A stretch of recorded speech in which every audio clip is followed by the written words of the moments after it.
स्टुडिय'आव आं सन्दना इस्लारि गुन गोनां सोलोंथाइ लानाय फोरोंगिरिफोरासो फरायसाफोरनो गुन गोनां सोलोंथाइखौ होनो हागोन बे बाथ्राखौ बुंदों एबसुनि आफादगिरि दिपेन बर' बिथाङा गसाइगाव बीएड कलेज ट्रेनिज इउनियननि बानजायनायाव दिनै गसाइगाव बीएड कलेज अडिटोरियम हलाव फेयारवेल कम फ्रेशार्स डे खुंनाय हाबाफारिया सानसेनि मेहेरगोनां हाबाफारिजों जोबनानै थाङो बे हाबाफारियाव गाहाय आलासि महरै बाहागो लाहैयो मिरु एबसुनि आफादगिरि दिपेन बर'आ हाबाफारि बायदियै गोथार साखिखौ फोजोंजेनो मिरु एबसुनि आफादगिरि दिपेन बर' बिथाङानो गाहाय आलासि महरै बाहागो लानानै बिथाङा बारग'लांनाय साफ्रोमबो बिजाथिफोरनिसिम गाहाम हामलायथि बावहरनानै गोदानै फैनाय बिजाथिफोरखौ गुन गोनां सोलोंथाइ लानो थाखाय खावलायनानै गुन गोनां सोलोंथाइ लानाय फोरोंगिरिफोरासो फरायसाफोरनो गुन गोनां सोलोंथाइ होनो हागोन होननानै गावनि बेसेनगोसा बिबुंथियाव बुंथियो लोगोसे बिथाङा साफ्रोमबो फोरोंगिरिफोरखौनो सानफ्रोमबो थि समाव फरायसालियाव थांनानै गथ'फोरनो गुन गोनां सोलोंथाइखौ होनो थाखाय खावलायहरो बे हाबाफारियाव मिरु एबसुनि गेलेमु नेहाथारि गणेश बसुमतारी बिथाङाबो बाहागो लाफैदों दिनै गसाइगाव बीएड कलेजनि फेयारवेल काम फ्रेशार्स डे बेयाव गोदानै जायफोर एडमिशन लाबाय बिथांमोनखौ बरायनाय आरो गोजाम फरायसाफोरखौ बिदाय होनाय बे मोनसे गोथार हाबाफारि आरो बेयाव बे कलेजनि मानगोनां प्रिन्सिपाल डक्टर अजित बर' बिथांजों लोगोसे गासैबो कलेजनि फेकाल्टि आरो निउ कामार्स स्टुडेन्टफोर गासिबो बाहागो लादों आं गिबियावनो जायफोर निउ कामार्स बिथांमोनखौ बरायबाय आरो जायफोर अलरेडि गावबा गावनि कर्सखौ फोजोबबाय बिथांमोनखौ आङो जिउआव जाफुंसार जानायनि थाखाय आङो इसोरनियाव आं आर'ज गाबदों गसाइगाव बीएड कलेजआ अलरेडि सिलभार जुबिलि क्रस खालामबाय बियो दा गोरलै इन्स्टिटिउसन नंलिया बेयो मोनसे प्रिमियार आरो सेन्टार अफ एक्सेलेन्स बे इन्स्टिटिउसना आरो थांनाय 25 बोसोराव बे कलेजआ ससाइटियाव आरो सोलोंथाइनि बेलायाव जेरैबायदि सार्भिस होबोदों बे माने बे बिथिङाव बे मालाबाबो खम जायाखै आरो बे इन्स्टिटिउसनखौ जोङो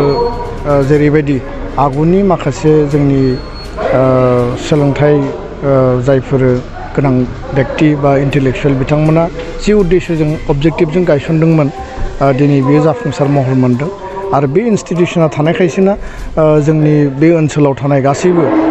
फरायसा फरायसुलिफ्रा दिनै बीएड कर्स लानानै आरो गुबुन गुबुन एरियायाव दिनै गावबा गावनि साख्रि बाख्रिजों लोगोसे समाज परिबर्तननि थाखाय हाबा मावनो थाखाय बिथांमोना गियान आरजिनानै बेखौ बाहायनो थाखाय खाबु मोनदों गुबुन फारसेथिं जि बाथ्राखौ दायो बुंदों जे गसाइगाव बीएड कलेज बियो मोनसे दिनै सरकारजों माने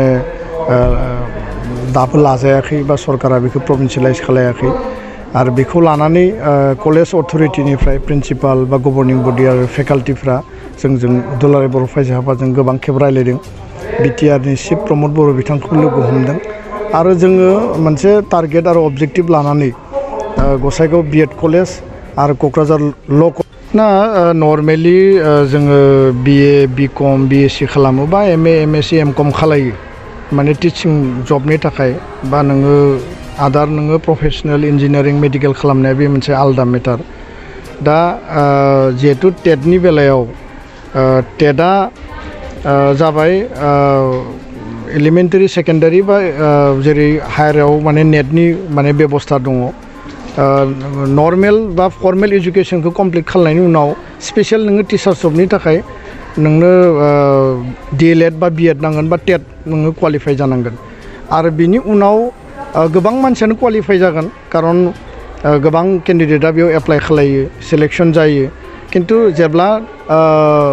फाइनेलि नोङो रिक्रुटमेन्ट प्रसेसखौ खालामो जायफोरनि मेरिटआव मार्क्सआ बारा मेट्रिकआव हायार सेकेन्डारियाव बा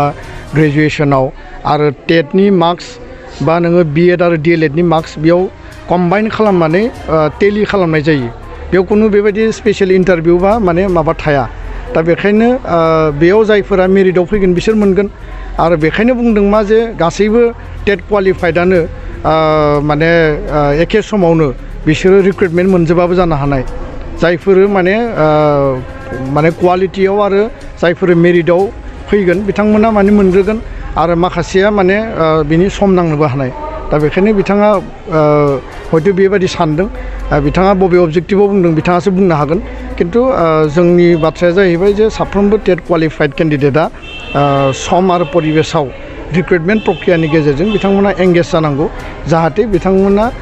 बेटार सार्भिस ससाइटिनि आरो एजुकेसनाव होनो हायो गोजोन स्कुलाव दाबो सिंगल टिचार आरो माखासेयाव जिर' टिचार बेबायदि दङ जोंनि एनरलमेन्टआबो गोबां जायगायाव खमायलांदों जायनि थाखाय सरकारा मार्जार आरो एमालगेमेसन खालामनो नागिरदों दा बे बेलायाव जों सरकारखौ बुंदों बर' मिडियाम स्कुला थैयोब्ला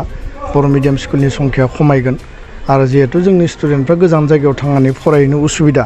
दा खाथियाव मोननाय स्कुला जुदि गैया जायोब्ला आरो बिसोरो फरायनायखौनो ड्रप आउट खालायगोन दा बेखायनो जों खावलायदों जे फैबाय थानाय 2 बोसोरालागै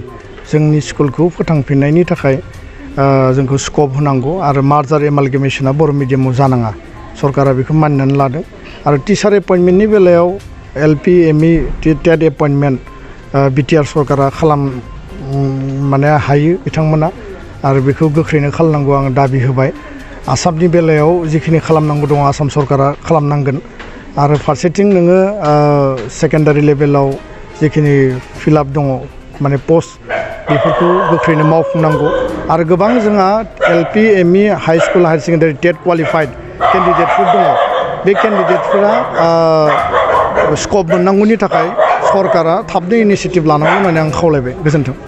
गोजोनथाव खौरां गोसो गुदुं फरायसा एबा सुबुंफोरनि थाखाय टारगेट कोचिं इनस्टिट्यूटआ बेसेन गोसा सुबिदा लानानै फैदों जायफोर बिथांमोना banking railway SSC insurance defence Assam police बायदि आनजादनि थाखाय साखाफारा जानो मोजां खाबु मोनाखै बैसोर बायदि फरायसा एबा सुबुंफोरनि थाखाय मोनसे मोजां खाबु सफैदों बरपेटा रोड विशाल मेगा मार्टनि साखाथियाव थानाय आमतलाव बे टारगेट कोचिं इनस्टिट्यूटखौ खुलिनाय जादों आथिखालनि साख्रि मोनै आरो बेकार जेंनाखौ नोजोर होनानै बे टारगेट कोचिं इनस्टिट्यूटआ सोलोंसाफोरखौ गोबां गियान होनो थाखाय राहा लादों बे टारगेट कोचिं इनस्टिट्यूटआव सोलोंथाइ होनो लानाय आयदाफोरा जाबाय banking railway SSC insurance defence आरो आसाम पुलिस